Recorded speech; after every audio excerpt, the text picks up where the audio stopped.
بسم اللہ الرحمن الرحیم۔ البدایہ والنہایہ جلد اول میں ہے کہ حضرت نوح علیہ السلام کے تین بیٹے سام، حام اور یافس اپنی بیویوں کے ساتھ کشتی میں سوار تھے۔ آپ کا ایک اور بیٹا عابر تھا جو کہ طوفان نوح سے قبل فوت ہو چکا تھا، اور ایک اور بیٹا کنعان تھا جو کہ کافر و بد عمل تھا اور طوفان میں اپنی ماں کے ساتھ غرق ہوا۔ یہی وہ کنعان ہے جس کے بارے میں قرآن پاک میں اللہ تعالیٰ نے یوں ارشاد فرمایا، اور وہ کشتی پہاڑوں جیسی طوفانی لہروں میں انہیں لیے چلتی جا رہی تھی کہ نوح علیہ السلام نے اپنے بیٹے کو پکارا اور وہ ان سے الگ کافروں کے ساتھ کھڑا تھا۔ اے میرے بیٹے، ہمارے ساتھ سوار ہو جا اور کافروں کے ساتھ نہ رہ۔ وہ بولا، میں کشتی میں سوار ہونے کے بجائے اب بھی کسی پہاڑی کی پناہ لے لیتا ہوں، وہ مجھے پانی سے بچا لے گا۔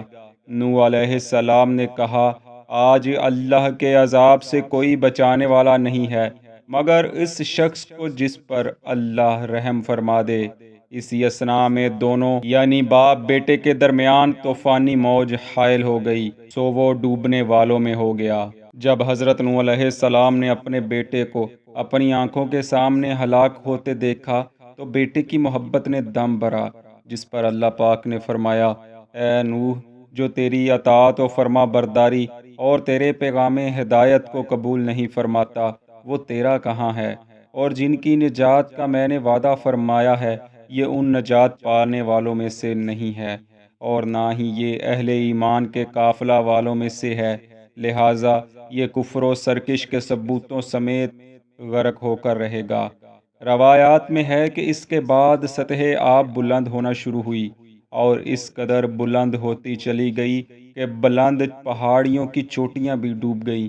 کشتی کتنے دن تک پانی پر تیرتی رہی اس کے بارے مختلف روایات ہیں، کچھ کے نزدیک 40 دن، کچھ کے نزدیک 5 سے 6 ماہ اور کچھ کے نزدیک 1 سال تک کشتی پانی پر رہی۔ اسی ضمن میں حافظ ابن کثیر علیہ رحمہ نے حضرت ابن عباس رضی اللہ عنہما کے حوالے سے ایک روایت نقل کی ہے کہ حضرت نوح علیہ السلام کی کشتی میں ان کے کنبے سمیت 80 افراد سوار تھے۔ کشتی 150 دن تک چلتی رہی، اس کا رخ مکہ مکرمہ کی جانب تھا۔ 40 دن تک یہ خانہ کعبہ کا طواف کرتی رہی، پھر اسے جودی پہاڑ کی طرف پھیر دیا گیا اور وہاں جا کر کشتی ٹھہر گئی۔ آپ اسی متن میں ایک اور روایت حضرت قتادہ علیہ رحمہ کے حوالے سے نقل کرتے ہیں کہ کشتی میں سوار ہونے کا دن 10 رجب ہے۔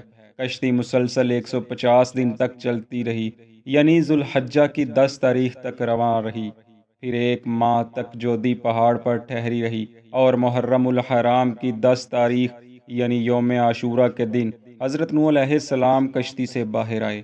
جب طوفان کو ختم کرنے کا ارادہ ہوا تو اللہ تعالیٰ نے زمین کو حکم دیا کہ پانی نگل لے، اور آسمان کو حکم دیا گیا کہ اے آسمان خشک ہو جا۔ چنانچہ زمین نے فوراً پانی اپنے اندر کھینچنا شروع کر دیا اور آسمان سے بارش برسنا رک گئی۔ کشتی کے ٹھہرنے کے بعد نوح علیہ السلام نے اس پر سے سرپوش یعنی شامیانہ ہٹا دیا اور کوے کو حالات معلوم کرنے کے لیے روانہ کیا، جو کہ مردار کھانے پر مشغول ہو گیا اور واپس نہ پلٹا۔ پھر آپ نے کبوتر کو حالات کا جائزہ لینے کے لیے روانہ کیا۔ کبوتر زیتون کا پتہ لے کر حاضر خدمت ہوا، جس سے آپ نے اندازہ لگا لیا کہ پانی اتر چکا ہے۔ یوں آپ نے کبوتر کے لیے ہمیشہ امن و امان کی دعا فرمائی۔ اس کے بعد آپ کشتی سے باہر آنے والوں میں بھی سب سے پہلے تھے، اور حافظ ابن کثیر علیہ رحمہ کی نقل کردہ ایک روایت کے مطابق یہ محرم الحرام کی 10 تاریخ تھی، یعنی یوم عاشورہ کا دن تھا۔ حضرت ابو ہریرہ رضی اللہ عنہ فرماتے ہیں کہ رسول اللہ صلی اللہ علیہ وسلم ایک مرتبہ یہودیوں کے ایک گروہ کے پاس سے گزرے تو وہ لوگ یوم عاشورہ کا روزہ رکھے ہوئے تھے۔ آپ نے فرمایا، ارے تم نے کس چیز کا روزہ رکھا ہے؟ کہنے لگے، اس دن حضرت موسیٰ علیہ السلام اور بنی اسرائیل کو نجات ملی اور فرعون غرق ہوا، اور حضرت نوح علیہ السلام کی کشتی جودی پہاڑ پر ٹھہری اور قوم نوح کشتی سے باہر آئی۔ حضرت موسیٰ و نوح علیہ السلام نے اللہ کے شکر کے لیے روزہ رکھا، اور ہم انہی کی پیروی کرتے ہوئے روزہ رکھتے ہیں۔ آپ صلی اللہ علیہ وسلم نے فرمایا، موسیٰ علیہ السلام کی محبت میں زیادہ حقدار ہوں کہ روزہ رکھوں، اور اپنے صحابہ سے مخاطب ہو کر فرمایا کہ جس نے صبح سے کچھ نہیں کھایا وہ روزہ کی نیت کرے، اور جس نے کھا لیا ہے وہ شام تک احتراماً کھانے پینے سے گریز کرے اور باقی دن کا روزہ رکھے۔ اور بعض روایات میں یہ بھی ہے کہ پہلے دن جب حضرت نوح علیہ السلام کشتی سے باہر آئے تو آپ کی قوم کی آنکھیں زیادہ دیر تک تاریکی میں رہنے کی وجہ سے اندھیرے میں رہنے کی عادی ہو گئی تھیں، لہٰذا سورج کی تمازت سے آنکھیں خیرہ ہونے لگیں۔ اس پر حکم ہوا کہ اے نوح علیہ السلام آنکھوں میں سرما لگائیں۔ حافظ ابن کثیر علیہ رحمہ نے اس کو غیر صحیح قرار دیا ہے، جبکہ کچھ دیگر راوی اس کو بیان کرتے ہیں۔ الغرض حضرت نوح علیہ السلام نے بحکم خدا سب کو کشتی سے باہر نکال لیا اور ایک ذبح خانہ کی بنیاد رکھی جہاں حلال جانور اور حلال پرندوں کی قربانی دی گئی۔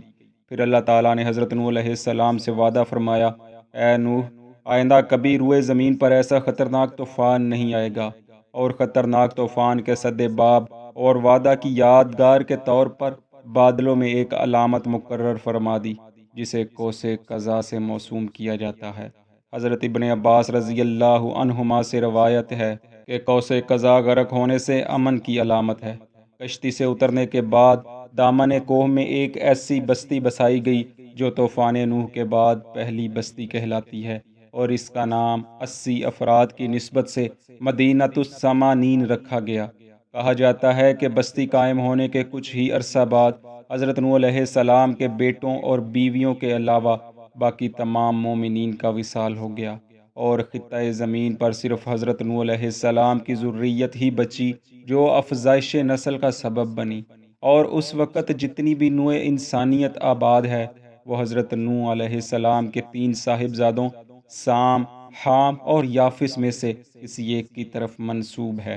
مدینۃ السمانین بنانے کے بعد حضرت نوح علیہ السلام نے دنیا کی آباد کاری کی طرف توجہ دی اور زمین کو اپنے بیٹوں کے درمیان اس طرح تقسیم فرمایا کہ شام کے جزائر، عراق، فارس اور خراسان جو وسط زمین ہے اپنے افضل و ارشد فرزند سام کو عطا فرمائے، دیار مغرب، انجبار حبشہ اور ہندوستان حام کو دیے گئے، اور یافس کو چین و ترکستان دیے گئے۔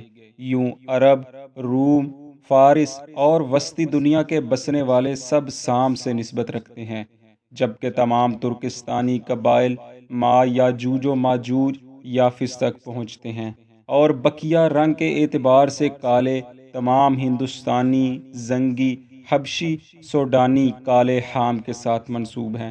چنانچہ اسی ضمن میں حضرت ابو ہریرہ رضی اللہ عنہ سے ایک روایت مروی ہے کہ رسول اللہ صلی اللہ علیہ وسلم نے ارشاد فرمایا، حضرت نوح علیہ السلام کے 3 فرزند سام، حام اور یافس تھے۔ سام کی نسل عرب، فارس اور اہل روم ہے اور ان میں خیر و بھلائی ہے۔ یافس کی نسل یاجوج و ماجوج، ترک اور سکالبہ ہیں اور ان میں کوئی خیر اور بھلائی نہیں۔ حام کی نسل قبطی، بربری اور سوڈانی ہیں۔